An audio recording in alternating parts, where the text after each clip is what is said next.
Hello, my name is Mark Gibson, and you're listening to the podcast version of the Teagasc Signpost Series, a weekly webinar that promotes and examines sustainability in Irish farming. Welcome to the 99th episode of the Signpost webinar series. I hope you're keeping safe and well wherever you're joining us from today. A reminder that the Signpost series is brought to you by Teagasc in collaboration with Dairy Sustainability Ireland, the National World Network, and Food Drink Ireland SkillNet. So the last number of weeks have given us all a wake-up call to the degree in which we rely on fossil fuels to sustain our society. With rising oil and gas prices, all sectors are looking to more sustainable, secure and cost-effective energy sources. Last December, Minister Eamon Ryan announced the new microgeneration support scheme, which provides a range of supports to assist homes and businesses to develop renewable generation for self-consumption. He also announced the introduction of a payment framework to microgenerators for exported electricity for the first time. And for more on this, I'm delighted to be joined by Rory Somers, who's Assistant Principal Officer in the Retail Energy Policy Division at the Department of Environment, Climate and Communications, and also Leo Haverty, who's HEO in the same division. And we're also joined by Barry Caslin, who's Energy and Rural Development Specialist with Teagasc. Good morning, gentlemen. You're very welcome to the Signpost series. Morning. Morning, Mark. Rory, you're working very close, obviously, on the policy side here with the microgeneration scheme. Could you tell us a little bit about the work that you're doing in your division? Thanks, Mark, and thank you for the opportunity to speak to on behalf of the department in relation to microgeneration. We're delighted to be here this morning. I'm the policy lead for microgeneration. And microgeneration is a commitment under the Climate Action Plan 2019 and the Programme for Government, and has also formed part of the Climate Action Plan 2021. The objective of the policy is to deliver a support scheme for microgeneration and also to bring about legislation by transposing an EU directive called the Renewable Energy Directive in order to provide an obligation on suppliers to remunerate micro and small scale generators for renewable electricity exported to the grid. So I'm delighted to be able to bring some details of that. I should say that in the broader scheme of things, we're also involved in a whole, I suppose, landscape of renewable supports. And the work that I do is also feeding into work which is planned into the future around small scale generation. And I'll just give an insight into that at the end of my presentation. Great, great. And Leo, you're very welcome. You're working with Rory in the same area. Yeah, I'm basically performing the admin and support for Rory on microgen and other programs in the Retail Energy Division. Great. Well, it's great to have you with us. And Barry, you're working in this sector a long time, energy specialist with Teagasc. Maybe just to get us into the session today, explain what is microgeneration for some people who aren't familiar with the term. Yeah, I suppose microgeneration, we had a scheme a number of years ago, it was around 2009, where you're looking at systems under 50 kilowatts and giving support to that to encourage microgeneration, small scale generation. So that would be in our homes, in our buildings, in our industrial buildings. And like the likes of this technology of solar PV, which was the main talking point today, like there's been an 80% reduction in the cost of solar PV compared to 10 years ago. So I suppose that fact, and combined with the fact that the electricity prices are really on the upward trend at the moment, and have been, I suppose, for the last 12 months, even before the situation in Ukraine. So, and you've also got various grant supports available. It's making solar PV installation a very viable option for farm families to run their homes and also maybe on the farm. It's very relevant to the likes of the dairy sector, the poultry, the pig, and the horticultural sector as well, where there'll be a fair bit of energy usage and electrical usage. And I suppose it's also government policy, Mark, as well at the moment to electrify heating and transport. If you don't have an electric car at the moment, maybe your next car, the one after it, maybe an electric car, you'll be using electricity to charge it, and you could be charging it from the use of PV solar panels to generate your own electricity in the future. So the economics for solar PV, they work best as well when the electricity generated is used on the farm rather than exporting it. So while microgeneration is about, that you can export excess electricity at times when you can't utilize it, that's great. But the more you can use yourself, the better. Yeah, no, that's a key point. And look, there's a lot of roof space across farms in Ireland, I think, that could be occupied. I think we're going to see a lot more of these panels appearing over the next number of years.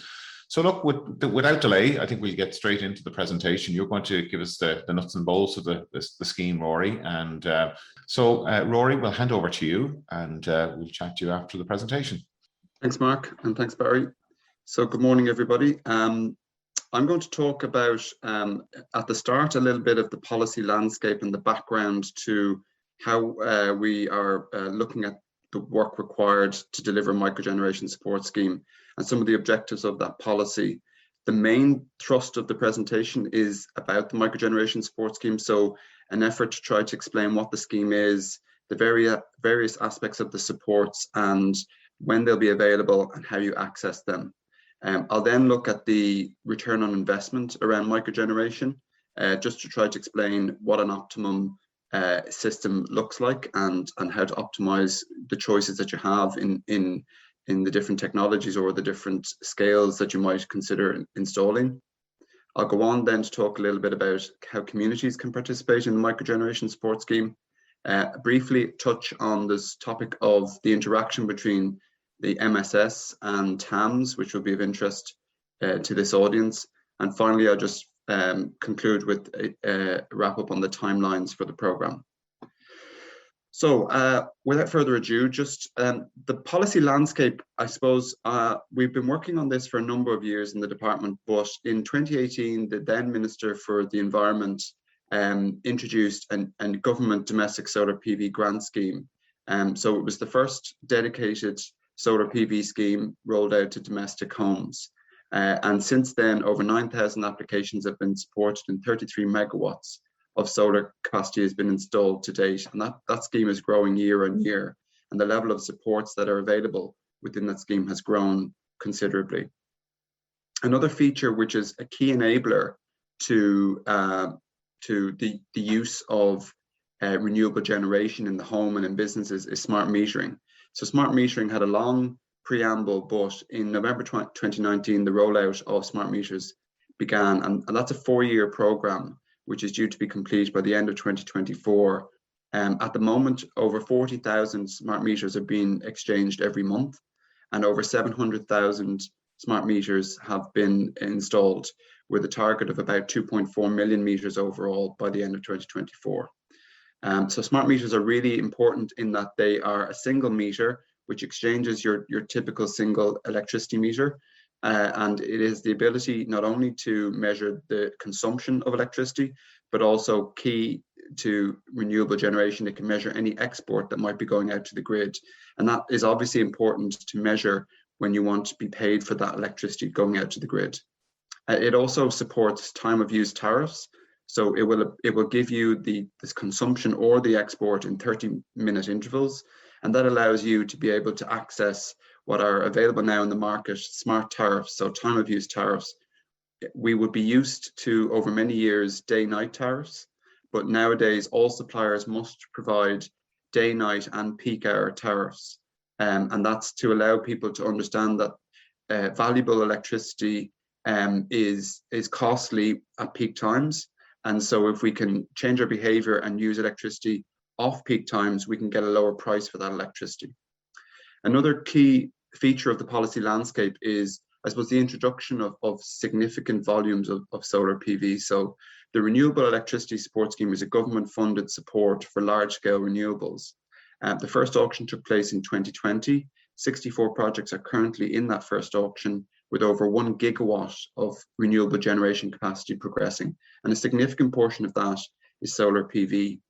Now, the first connected project connected last November, and the projects in that auction are for greater than 1 megawatt solar or greater than 6 megawatts of wind. So you're really talking about large-scale renewable generators. But there's also a facility within that auction for community projects up to 5 megawatts.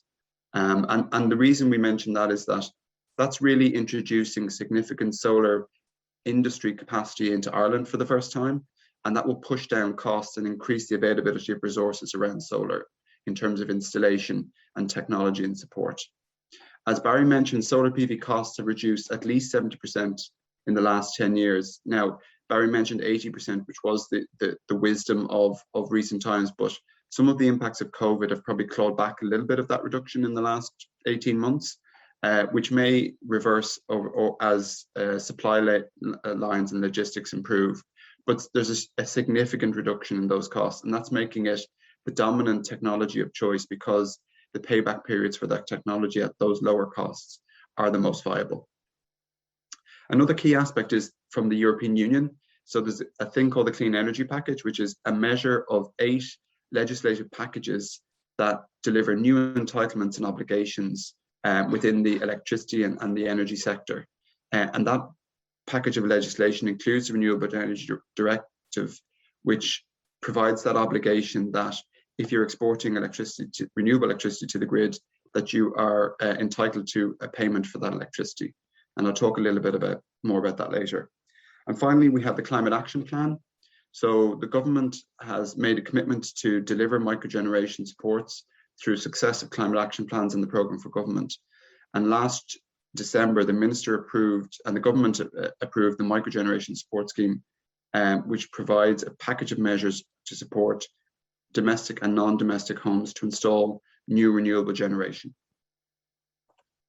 So what we can see in up to the recent times in the scale at the bottom, we have the size of renewable generation, and the yellow box on the left shows where you're talking about the smallest microgeneration, typically on homes. And far to the right, we have in the green, we have the large scale renewables. We're talking 6 megawatts to 200 megawatts, large scale renewable projects. And I mentioned that there's a community aspect to RES, which allows for between 1 megawatt and 6 megawatts. And these are important supports that are available today.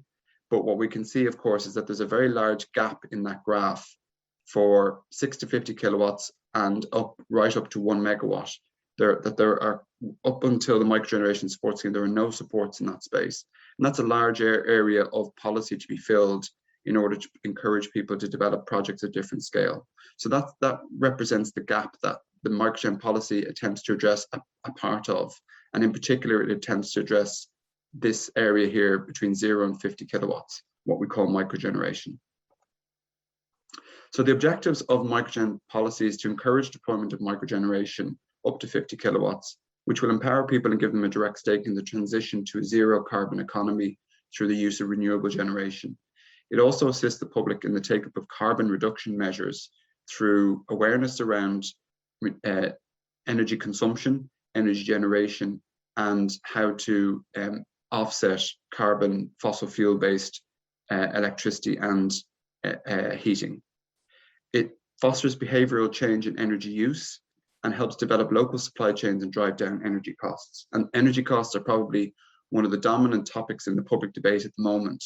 And everybody is looking at means to reduce their energy costs, and microgeneration is a key plank of that. So what is in the microgeneration support scheme, or MSS?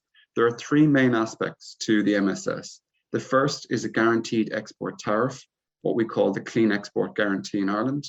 This is coming to us by way of EU directive. So all member states of Europe have to introduce a guaranteed export tariff for micro and small scale generators. The second piece is a range of capital grants. So we have approval to support domestic and non-domestic applicants for capital grants up to 6 kilowatts, non-domestic or at any size for domestic. And the last piece is a premium export tariff. So for those non-domestic applicants, instead of a grant, they would be eligible for a premium tariff on export, and that would be from 6 to 50 kilowatts. The overall scheme itself is looking to incentivize 380 megawatts of installed capacity by 2030, with estimated 69,000 new installations over that period. And we can see the breakdown between small microgenerators and non-domestic greater than 6 kilowatts. So just to go into those different 3 areas individually and drill into them a little bit. So the guaranteed export tariff, or the Clean Export Guarantee, this is for all exported renewable electricity that goes to the grid. And recently, Pinergy were the first supplier to advertise a rate, and their rate is available on their website at 13.5 cents per kilowatt hour. So all existing microgenerators are eligible to this payment. And as an example, if you are an existing microgenerator, and let's say you consume 60% of what your solar panels generate, and therefore you have 40% left over to spill to the grid, if you're getting paid 13.5 cents per kilowatt hour for that 40%, the average house, which we might say is 3 kilowatts or 12 square meters of panels, would receive 130 euros per annum. A small SME, which might be 6 kilowatts or 24 square meters of panels, that would receive 260 euros per annum. A medium SME with 11 kilowatts or 42 square meters of panels would receive 475 euros per annum. And the largest microgenerator of 50 kilowatts or approximately 206 square meters would receive 2,160 euros per annum. So we can see that that's quite a significant amount of money to receive every year. The Clean Export Guarantee is not a government support scheme. This is an EU directive, so it's an obligation that's in the electricity market forever. So there's no time limit to when this will be available. The rate that's available, that 13.5 cents, that is something which is being offered on a commercial basis by the suppliers. So the Commission for Regulation of Utilities, which is the energy regulator, has made the decision that they want each of the suppliers to compete for the business of getting people to sign up to a Clean Export Guarantee. And so different suppliers, may have different tariffs. The tariffs and how they decide on the rate is based on their own commercial interests in terms of how they want to attract people to become customers or to retain them as customers, but also it must be reflective of the wholesale electricity price. So that 13.5 cents is very high compared to the long run wholesale electricity price. When we started the process of the microgeneration support scheme work, that figure would probably been around 4 or 5 cents per kilowatt hour. So one of the upsides of high energy prices is that if you're selling electricity or exporting it to the grid, that you're getting paid more money for that. Rory, the last thing I'd say about that. Could I ask you, this is available for everybody? Is it that exports or that has microgeneration and has a smart meter? Yes, exactly. Yeah, if you read once, so there are criteria, and I'll go into that in a second, that eligibility criteria. So it must be renewable generation. You must be registered with ESB networks for an export grid connection. And where a smart meter is available to you, you should have a smart meter fitted. The last thing I'd say, if you just look at those numbers, the amount of money per annum, it's a generous amount of money compared to where we were 2 years ago, but still with that, it wouldn't necessarily make the viability on its own in relation to renewable generation. So it's important to remember that the major portion of the viability is actually the 60% consumption that that from your solar power generation. So that 60% consumption is offsetting the 60% of electricity that you would otherwise be paying for to buy through your energy supplier. And with electricity prices at 25 or 27 or whatever they might be based on the announcements yesterday, you're obviously doing a lot better by self-consuming than you are by exporting. And that's likely to always be the case. So the key message there is viability is heavily dependent on your ability to self-consume the electricity that you generate. And a small amount of money is available if you need to export to the grid. The other plank then is, one of the other plans is capital grants. So capital grants are available for new domestic installations now, and there's no size limit for domestic installations, but they're also will be available for new non-domestic installations less than or equal to 6 kilowatts. The maximum grant available is 2,400 euros, and there's been recent changes to the scheme to increase the accessibility of the scheme. So that means that the minimum BEO requirement has been removed. So there's no need to achieve a minimum BEO rating as part of the installation of the solar PV. And homes built before 2021 are now eligible. So that has increased the eligibility from homes built before 2011 up to 2021. One other change that we've made is that there's no direct support for batteries. The reason for that is partly to do with the Clean Export Guarantee. So there's a direct route for excess electricity to go back to the grid, and that electricity is valuable for your neighbours and in the local network. But also because our assessment of battery costs don't support the viability of exchequer funding batteries at the moment.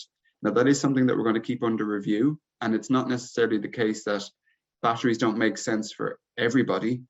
It's just on average, we find that at the moment, battery costs are still very high, and the optimum arrangement is for people to maximize their self-consumption and then export a small residual to the grid and get paid for that. That payment at a domestic level, there's also a tax exemption up to €200 per annum for domestic customers in receipt of the Clean Export Guarantee. So there'll be no tax liability for the remuneration that you receive through that exporting electricity. So as I said, capital grants for new domestic installations and for non-domestics up to 6 kilowatts. So what's the situation for people above 6 kilowatts? The arrangement for people above 6 kilowatts is that they will have access to the premium export tariff, or the Clean Export Premium. So this is the feed-in tariff for export electricity to the grid for installations between 6.1 and 50 kilowatts. The tariff that we set was 13.5 cents per kilowatt hour, coincidentally, and there is a cap on how much you can be remunerated. So 80% of the total generation capacity will be remunerated over the 15 years. It's a guaranteed price for 15 years, and that funding is being supported by the PSO levy, or the Public Service Obligation levy, which is something that you're probably used to seeing on your electricity bills. And that, historically, that has been funding large-scale renewables and peat, and obviously peat is no longer supported, but large-scale renewables like the RES scheme that I referred to earlier is how PSO funding is used. Now it might be used to help fund micro generators, which is an important change. And just to say that if you have residual electricity above the 80% cap, then that will be eligible for the CEG only. So I have a lot of detail on some of the slides around these individual supports, and I won't go through all that detail, but when people have a chance to review the slides, there might be answers to some of their questions in there. As I've said, the CEG is not a government support. It's been introduced as an obligation because of an EU directive, and the CRU is responsible for its implementation. The CRU is the energy regulator, or the Commission for Regulation of Utilities. So they set the rules of the electricity market for suppliers, for example, and they've decided that the CEG will be on a competitive market basis. You need to get an export grid connection, as I mentioned, from ESB networks, and a smart meter where available. And you can expect an initial payment or credit within a reasonable timeframe after June 2022. Now, if you're not eligible for a smart meter, your export will be on a deemed basis, and the CRU has determined that the deemed export will be 35% of the total generation capacity. And the last piece to say is that the CEG is available to existing microgenerators, and it will be available to new microgenerators. It's not just domestic, it's domestic and non-domestic, and it's available above the microgeneration scale as well. So in the future, when people are interested in installing above 50 kilowatts, the CEG will also be available. So how do I get the CEG? You need to have renewable generation on your home or business. You need to register for an export grid connection, and I've given the two links there to the grid connections. The first is a microgenerator grid connection, NC6 it's known as, and that application is free. It's an inform and fit process, so you fill in the forms, you send it to ESB networks, and if you haven't heard from them in 20 days, it's okay to install and connect your renewable generation. That's available up to 6 kilowatts single phase or 11 kilowatts 3-phase.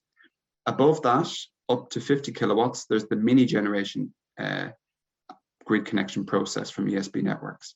That application costs approximately €1,000, including that, and there is a 60-day, I think it is, or 4 to 6 week application process.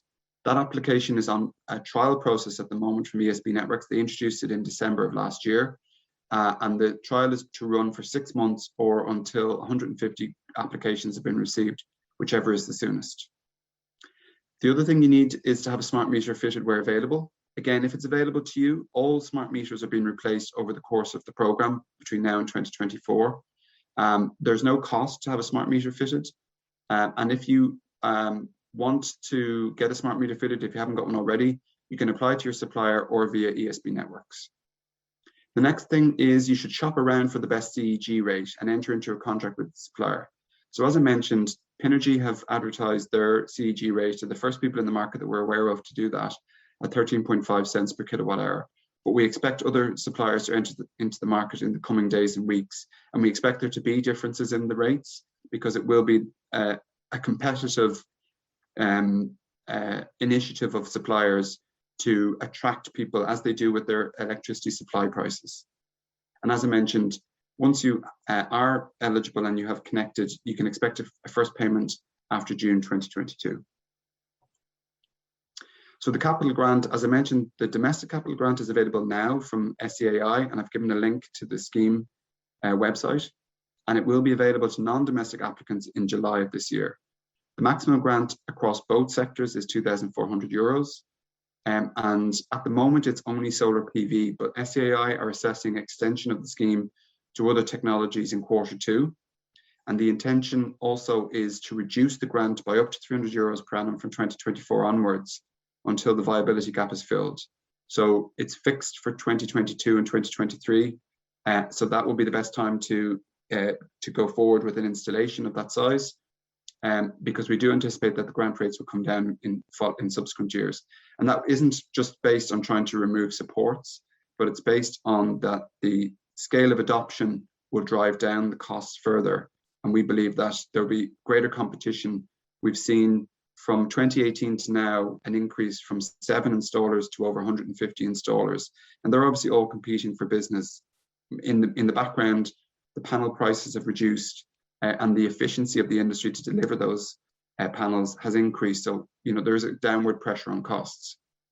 And just to say that Exchequer funding is assigned to the SEAI supports as part of the overall envelope provided to them under the National Development Plan. So this is a programme that will run as planned towards 2030. And the last piece, the Clean Export Premium, that's not available at the moment. It's due after Q3 2022. It's only available to non-domestic applicants, and it's only available for installations between 6 and 50 kilowatts. The CEP rate, or the Clean Export Premium tariff rate, will be 13.5 cents per kilowatt hour in 2022 and 2023, and it'll be fixed for 15 years. We also anticipate reducing that rate for new applicants in 2024 and each year thereafter. And as I said earlier, the volume of export electricity to be supported is capped at 80% of total approved generation capacity, but you are eligible for the CEG for any residual above that. And I mentioned that the PSO levy is funding the Clean Export Premium. Okay, so just to move on to return on investment. So we assessed almost 80 different archetypes or 80 different types of technology in terms of solar PV, micro wind, micro hydro, and micro renewable combined heat and power, or CHP. And we looked at it across different sectors. So we looked at it at domestic, at SMEs, small, medium, and large, at agriculture, etc. So what we found was that solar PV is the lowest cost technology overall, and that rooftop is slightly better in terms of cost than ground mounted. And the cost range, to give you an idea of the cost that we saw on average, for a 2 kilowatt domestic system, you're talking about €2,200 per kilowatt installed. But when you move to 50 kilowatts, you could come down to €1,200 per kilowatts. Now, people may say that there's different prices available in the market. These are average prices, and they reflect the average number of challenges within solar installations. So it is possible to get lower than that if you have an optimum, rooftop location, for example. It's really important to understand that retail electricity costs are higher than any of the tariffs that we've mentioned. So they are higher than the Clean Export Premium, and they're higher than the Clean Export Guarantee. So therefore, consuming self-generated electricity will always give the best return. And as a result of that, the optimum return of investment includes not only getting the best cost of installation from a range and quotes from a range of installers, but it's also ultimately about maximizing self-consumption.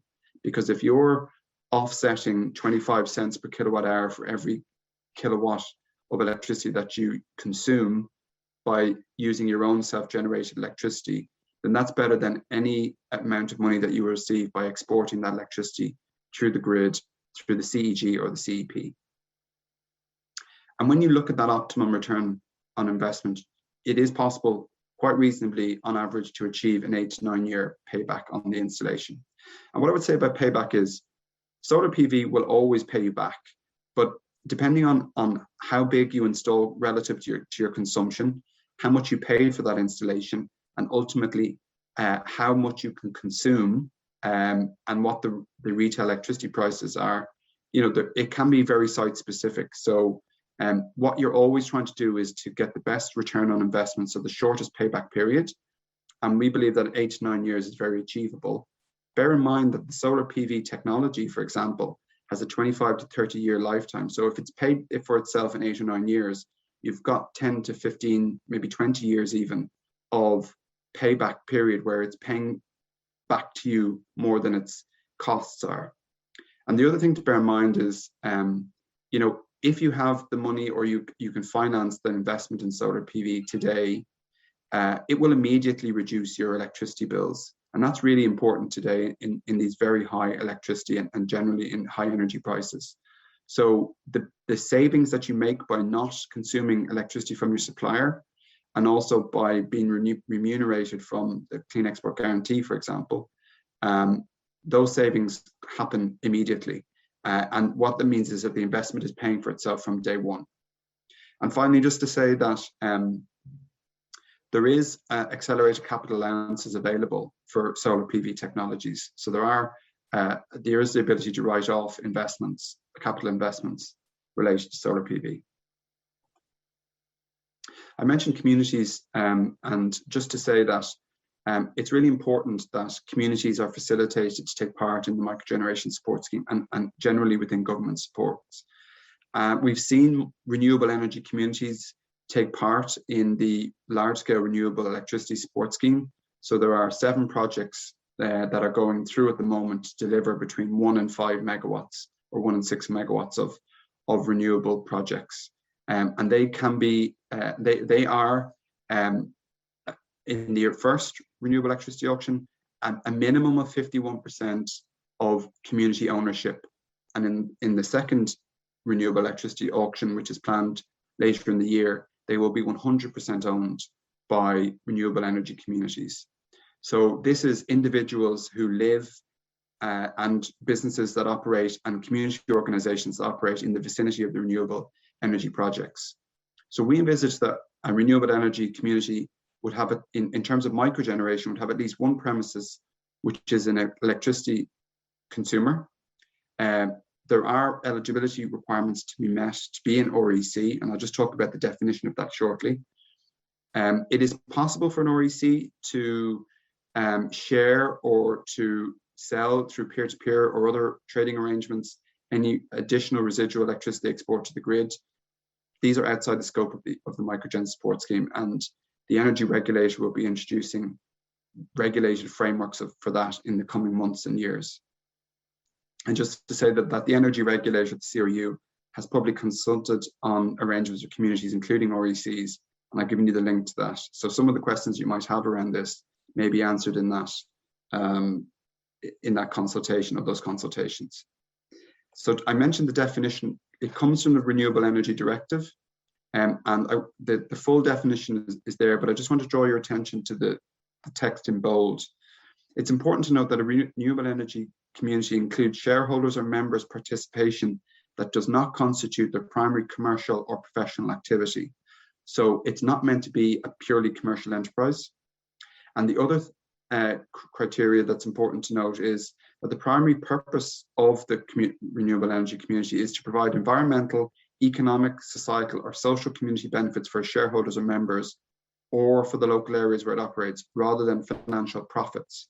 So it is possible for a renewable energy community to have profits, but it's envisaged that any profits over and above obviously paying back for the investment will be channeled into those benefits locally. Now, I mentioned the interaction between the Microgen Support Scheme and TAMS. So TAMS supports solar PV up to a maximum of 11 kilowatts with no export of electricity. And notwithstanding the administration differences of the two schemes and the available capital envelopes that are in TAMS, we believe on a comparative basis, the grant support from TAMS is more attractive than the Microgen Support Scheme grant. And I would say that we were not trying to compete with TAMS in terms of grant monies. Grants under TAMS are delivered under a separate scheme entirely, and they're targeted at the agricultural sector only, whereas the Microgen Support Scheme is a broad-based support available to all sectors.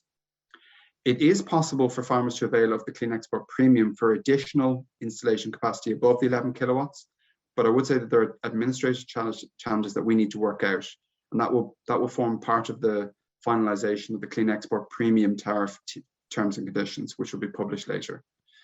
It's really important to note, though, it's not possible for farmers to receive a TAMS grant and a Microgen Support Scheme capital support for the same investment. So you can't get two levels of grant support or capital support for one investment. I also mentioned, and from the graph that I showed earlier, that above 50 kilowatts and up to 1 megawatt of renewable generation, that there are no supports available at the moment. And the Climate Action Plan includes a commitment to develop a small-scale generation support scheme to target support for deployment of rooftop and ground-mounted solar PV in that size range. We are currently working with the Sustainable Energy Authority of Ireland on a policy design for a support scheme for small-scale generation, which is being progressed at present, and we expect it to become available in 2023. So this scheme will enable larger businesses, farms and community projects to maximise their participation in the energy transition. So just to say that we have something through the microgeneration support scheme up to 50 kilowatts available at the moment, and in time we will have something between 50 and at least 1 megawatt, but potentially higher. Finally, just to be aware of the policy enablers. So I mentioned grid connections are really important because to be paid for export, you must be registered with ESBN for export. And ESBN introduced their mini generation grid connection process on the 17th of December. So that's available as a new grid connection process in tandem with the microgeneration support scheme. Smart meters, I mentioned, are available to almost 700,000 customers. And finally, from a planning perspective, we know that there are existing exemptions for solar PV and other technologies. And I've given the links to the statutory instruments which provide those exemptions. So there's one for domestic and one for non-domestic. The Department of Housing, Local Government and Heritage are working on revisions to those solar exemptions. We know that as a result of European directives on habitats and on planning regulations, a strategic environmental assessment and an appropriate assessment are required to be completed. Now, they're both underway at the moment, I'm happy to say, and we expect that if nothing significant comes out of those assessments, that the draft solar exemptions will go out for public consultation in the coming months. So we know that they're long overdue, and people are heavily anticipate improved exemptions to allow them to install a solar PV without having to go through planning, and we expect that to be expedited in the short term. What can we anticipate from that? Well, some of the guidelines around the reviews which DECC, our department, has contributed to is to recognise that there are proportionate restrictions on what can be exempted through planning guidelines, but it's also to try to maximise the facility of the planning exemptions towards the renewable energy targets that the government is committed to. And it's also finally then to take account of the impact of the visual impact of solar PV in particular on the roof, on the visual amenity of neighbouring installations. So there are existing per square metre limits to the exemptions. So people may be familiar that it's 12 square metres for a domestic house and 25 square metres for other buildings and up to 50 square metres. So we expect some of those exemption limits to be revised upwards. And we also expect that where possible, those roof types that don't have an impact on visual amenity, such as flat roofs, that there will be greater exemptions allowed for there. And also where roof aspects, for example, if your roof is facing onto the back of your own property and is not overlooked by neighbouring properties, that there may be greater exemptions allowed. But all will be made available through the public consultation. So as I said, the policy landscape, the plan is for the microgeneration support scheme to increase the amount of supports in the 0 to 50 kilowatt space significantly. And we can look forward to the small scale generation scheme increasing supports further from 51 up to 1,000 kilowatts. And also through successive renewable electricity support schemes, we'll see a significant increase in renewable generation at large scale. The Clean Export Guarantee tariff effective date was the 15th of February, so it's available today. The domestic grant scheme for the microgen support scheme is available since the 16th of February. And we are planning to publish the final scheme design at the end of this quarter. Finally, the SAI will extend grants to other technologies on a phased basis from June onwards, and they will extend the grants to non-domestics in July of this year. And the last piece then, the Clean Export Premium Tariff, we expect a public consultation on an implementation plan from the CRU or the energy regulator in Q3 of this year. So thank you for your attention, and we'll take any questions. That's great, Rory. Thank you very much for that. You've covered a huge amount of information there, and I suspect some people might be looking back, wanting to look at the recording with the detail, and the presentation, of course, will be available on the Teagasc website. Just to give you a breather there for a second, Rory, Barry, if I could just ask you about there's been a lot of discussion around PV panels, but what other types of technologies are being used out there for microgeneration? Are they viable? Wind, I know there's wind turbines and there's hydroelectric generators as well. Yeah, I suppose PV is the main one at the moment, and it's looking to be the most economically promising as well for farmers and I suppose domestic people to engage in. Hydroelectric is a possibility, but there's a higher cost associated with that. Wind turbines, yeah, you could have small scale wind turbines, but again, they do come at a fairly high cost. It can be an issue. I noticed a lot of people actually put in small scale wind turbines back around 2009 when there was a microgeneration scheme at the time. Many of them put them in the wrong site. There was poor advice available at that particular time. There was a lot of companies came in from Canada, the United States, and from all over Europe, and selling 1 or 2 turbines. And what I found is that many of them, the fact that they only sold 1 or 2 turbines in the country, backup and service and maintenance was a major issue with it. And that's the same for a lot of these technologies, whether it's heat pumps, whether it's solar PV, whether it's wind. It's very important that you know that you're dealing with a technology provider that can give you a good backup service, that they have a good reputable sales team in the country, technicians, service people on the ground as well.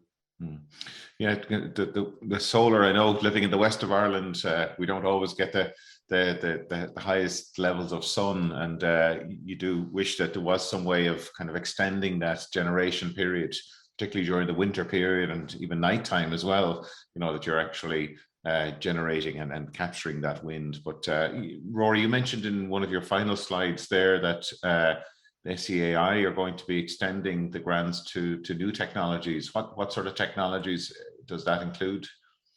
Yeah, so the approved technologies under the microgeneration support scheme are solar PV, micro wind, micro hydro, and micro renewable CHP. And I would say that I think Barry mentioned that there was a scheme in place through Electric Ireland going back to 2009, and where up to approximately 800 renewable generators availed of an export tariff as a pilot scheme. And it's very interesting to know, given that at that particular time, different technologies and maybe had different cost bases than they do today, the largest proportion of technology was micro wind. So we're very interested in sort of introducing supports that are technology agnostic. So we don't mandate that there's one technology that is supported. We have looked at it on the basis of supporting the lowest cost technology, and that is solar PV, based on all the evidence that we have. If we look across at the UK, for example, in the feed-in tariff scheme that they introduced, and subsequently the smart export guarantee that they've introduced, 99% of the technology is solar PV, and I think 97% of the installations are below 10 kilowatts. So what we see is a massive dominance of domestic and small scale solar rooftop PV. But we do recognize that some people have facilities on a very site specific basis whereby they have the possibility to install micro wind or micro hydro. And really, micro renewable CHP, the technology isn't really there at the moment as far as we understand. But obviously we keep an open mind to all technologies. So we have eligible technologies, and we will keep them under review over the years. SAI have some experience in micro wind in particular, and I think maybe in the long past micro hydro as well. So they're going to go back over that to get a state of the art of what's involved. And really what they want to be able to do is they want to be able to say there's a sustainable technology product in the market there, that there are reasonable installation standards that you know, to protect the homeowner or the small business, that an installer can be expected to install that and it will run problem-free for a number of years, as is the case with solar PV. Mark, sorry, Barry, go ahead. I might just say as well that, you know, this is micro generation under 50 kilowatts.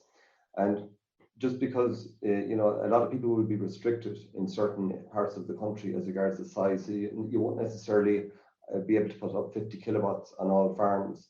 And what you will be restricted by is your maximum import capacity, and that will determine what size of a solar PV installation you can put on. So if it's a car garage in Dublin, where there's a three-phase supply available, most of them will be looking at 50 kilowatts, putting it on in a Dublin type environment. But in rural Ireland, where you have, I suppose, the highways of electricity generation wouldn't be as great as around the cities, you will be restricted based on your maximum import capacity. So 90% of the transformers around the country in rural areas on single phase are 15 kVA. So that means that they'll be restricted to maybe about possibly around maybe 15 to 16, maybe to 18 kilowatts of PV on those farms. So it won't be a given that it'll be different in every, I suppose, farm household. And Rory mentioned that it'll be site by site specific, what's going to be appropriate. But the key to all of this is that you're maximizing as much as possible to offset your own electrical use.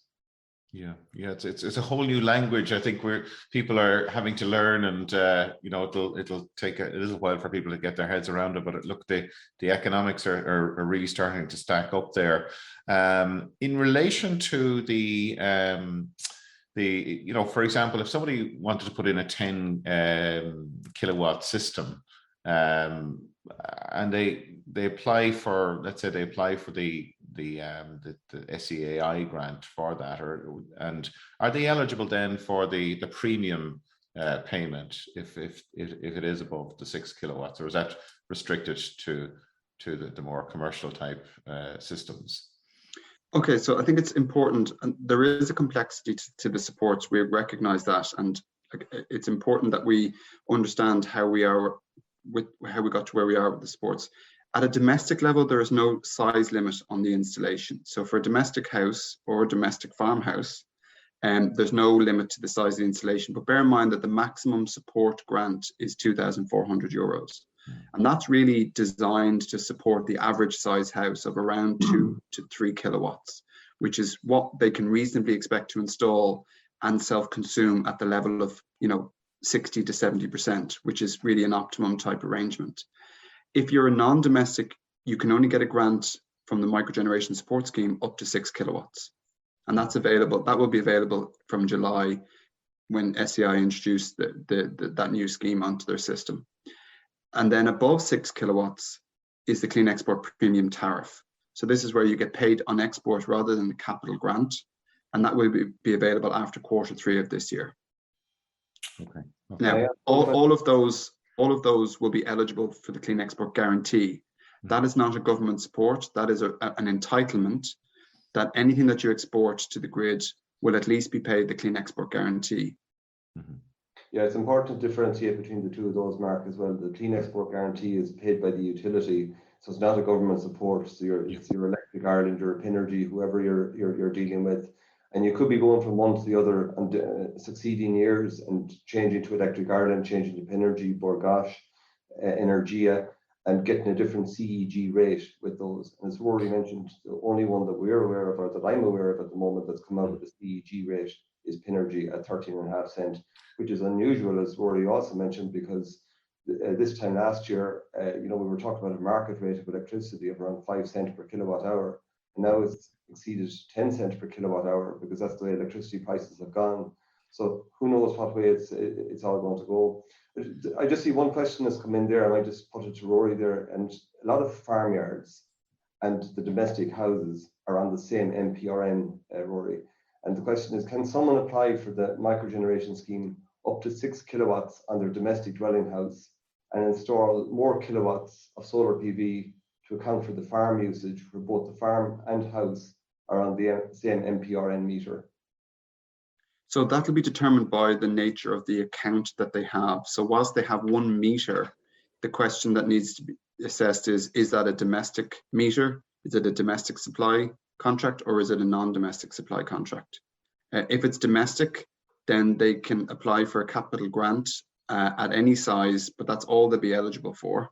And if it's a non-domestic, then up to 6 kilowatts, they'll be entitled to a capital grant later in the year. And if it's above 6 kilowatts, then they'd be entitled to a clean export premium, and that'll be after Q3 this year. So I understand that farms are a bit of a peculiarity in that respect, in that obviously when they were originally connected, there was less differentiation between domestic and non-domestic. It was just electricity supplies.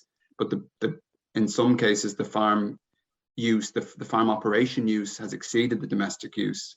But we also understand that a number of farms have 2 meters, one for the domestic house and one for the farm operation. So it really is determined by the nature of the account that you're connecting to. And if you have 2 meters, I suppose, on the face of it, you'd be entitled to a grant for either meter, because that's how SAI would assess your application. It will be based on 1 grant per MPRN, as you say. Okay. Yeah, the majority would have the domestic meter in that situation, where the farmyard and the house are on the same meter. And so it would be a domestic connection. So in that situation, they wouldn't be entitled to a CEP payment. It would be a CEG payment. Yeah, and it's quite likely, as you mentioned as well, which is important to note, that the MIC, or the import connection of a domestic connection feeding a farmhouse and the farm buildings, is likely to be quite low. So the ability to get an export connection above 6 kilowatts is probably quite limited. Are there safeguards in place there, Rory, with the CRU for farmers or individual households who might agree with an electrical company to supply them with electricity at an agreed price per kilowatt hour in the CEG, but they may discover that they're now being charged above the prices for their electricity by their company afterwards? So they might go into an agreement, they're getting it with one hand by a particular electrical company, utility, with a fairly good CEG rate, but then they discover that they're being fleeced maybe on the day rate for electricity or something like that afterwards. Yeah, I suppose like it's a fully deregulated market that we have in Ireland. So the CRU, or the energy regulator, doesn't mandate price levels, and they do, the suppliers are obliged to comply with their license conditions, and some of those license conditions are set down by EU directives around competition and fairness and transparency of pricing. But I think the important thing to say is that it's really important to shop around, and we're becoming used to shopping around for our home insurance, car insurance, and electricity and gas costs, for example. We now need to be able to shop around for how much we're getting paid for export. And if that's bundled with one supplier, then I think it's really important at the same time that if you're getting the best CEG rate in the market, that you're also getting a competitive rate for the energy supply, that ultimately you will actually always need some sort of a supply contract in place. We're never going to be completely self-sufficient, because obviously at night time, for example, if you have solar PV and you want lights on, your solar PV isn't going to provide it. So you're going to be taking electricity from the network. Yeah, that's a really important point. Leo, there's a question there in relation to accelerated capital allowances and can batteries avail of this?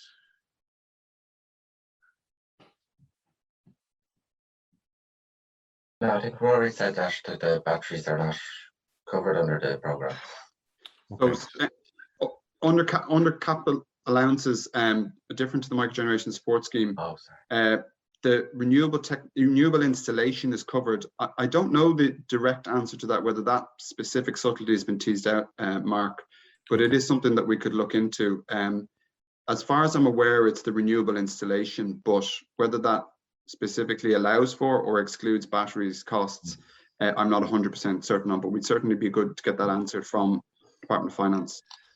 There was mention of an FAQ around this. Is that going to be available soon, or I maybe from a previous webinar I heard that? Or is there where can people find out more information about the scheme? I know SEAI have some information on their website.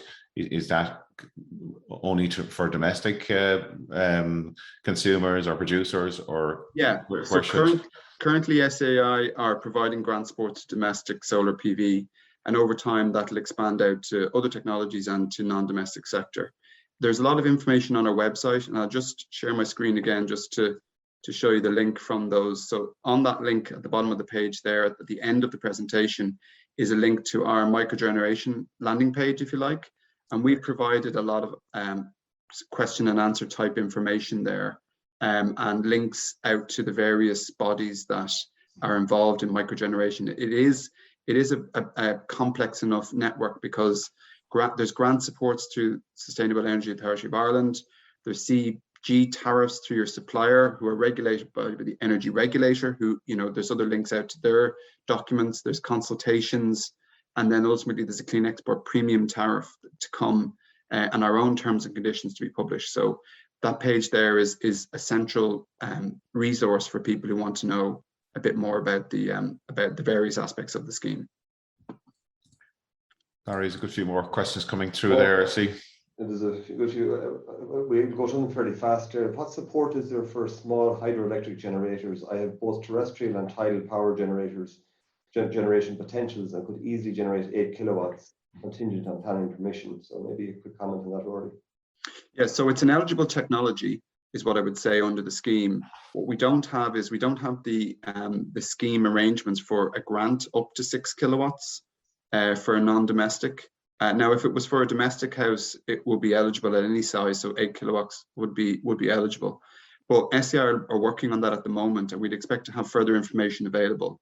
And I think one thing to do is that there is a small hydroelectric association of Ireland, so to get in touch with them as well, and we'll be dealing with them directly also. Question there, could you outline the distinction between sustainable energy community and renewable energy community, please, as a similarity of the name is very confusing. Yeah, so I suppose the renewable energy communities to deal with first is defined under legislation. So that is something that's coming down through EU directives, and it's a description of a group who would be need to be formed, and therefore they have rights and entitlements under that legislation. A sustainable energy community is a group who register with SEAI, and through that they are working with SEAI on a number of different programs around sustainability. So there can be energy efficiency improvements, and it can be local environment improvements, but it's also about access to renewable electricity supports.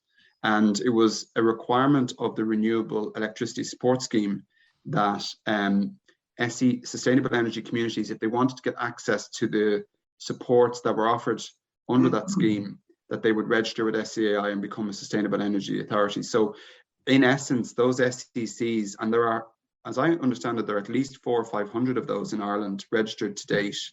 They are basically those communities in the vicinity at the moment of, let's say, a wind farm or a solar farm that's either developed or under development, and they're going to be given a payment out of the profits of that of those wind and solar farms from the government supports that they receive in order for them to invest in sustainability projects in their locality. Rory, at the moment we have the microgeneration going up to 50 kilowatts. We have RES kicking in at 500 kilowatts up to infinity nearly. But then between between 50 kilowatts and 500 kilowatts, you mentioned the small scale generation scheme. When is that going to kick in, and what do you think it's going to be about? And will there be an opportunity for farmers here also? Yeah, so it's clearly to fill that gap, and it will most likely be similar, we think, to the Clean Export Premium tariff. So effectively, it will be supports, and I can't anticipate in detail what they'll look like yet. And the work is only underway to assess the viability gap that needs to be supported. So how much money is required to make it viable within a reasonable return period.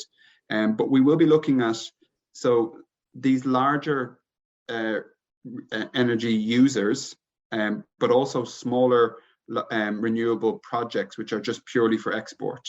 So the community projects in RES are purely for export, and they start at 1 megawatt and go up to 6 megawatts. And so we could see smaller versions of those projects availing of supports under the small scale generation. So that can be on farmland, and it could involve farmers collaborating with other community activists to put together a project. And it's possible that they will need to be 100% community owned, as is the case currently with the latest RES auction. But as I mentioned, if you're just a large scale energy user and you want to install solar PV, for example, above 50 kilowatts, that there will be some support in there for them. So certainly it will be available to farmers.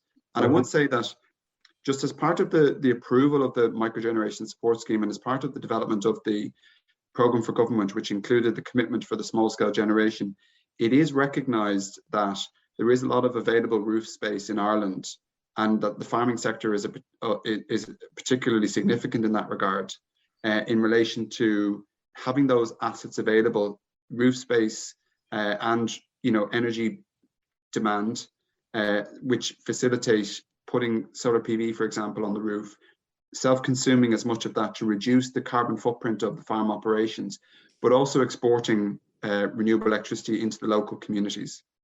And do you think that by this time next year we'll have details in the small scale generation scheme? Yeah, so the plan is to go for public consultation in the second half of this year, and to launch the scheme in the early part of 2023. Okay, folks, unfortunately we're over time. It's hard to believe I don't know where that hour went.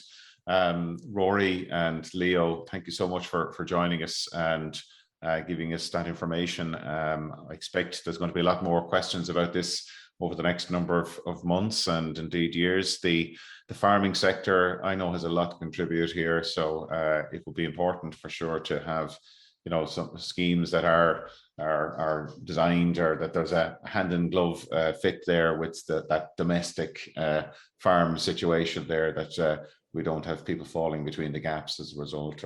But look, I think there's obviously a huge effort being put behind this at a government and an EU level. So I think we're going to see a lot more of this discussion over the next number of months. Barry, thanks very much for helping with the questions and your expertise there as well. And I want to say thank you to Yvonne Maher for helping in the background, to Andy Boland, who's our series producer, and to everybody for their excellent questions today. Unfortunately, we didn't get time to answer all of the questions, so we will no doubt have another session similar to this in the future. Do join us next week for our 100th episode. It's hard to believe. 100, this is our 99th today. So we're going to be joined with a special guest next Friday. So do join us at 9:30 next Friday for that. So once again, Rory, Leo and Barry, thanks for today's session. All right. Take care, everyone. Bye-bye. You've been listening to the podcast version of the Teagasc Signpost Series, the weekly webinar that promotes and examines sustainability in Irish farming. Don't forget to join us live every Friday morning for our latest webinar. For more, visit teagasc.ie. And you can also rate, review, and subscribe to the Signpost Series on Apple Podcasts, Spotify, or wherever you get your podcasts from. I'm Mark Gibson, and thanks for listening.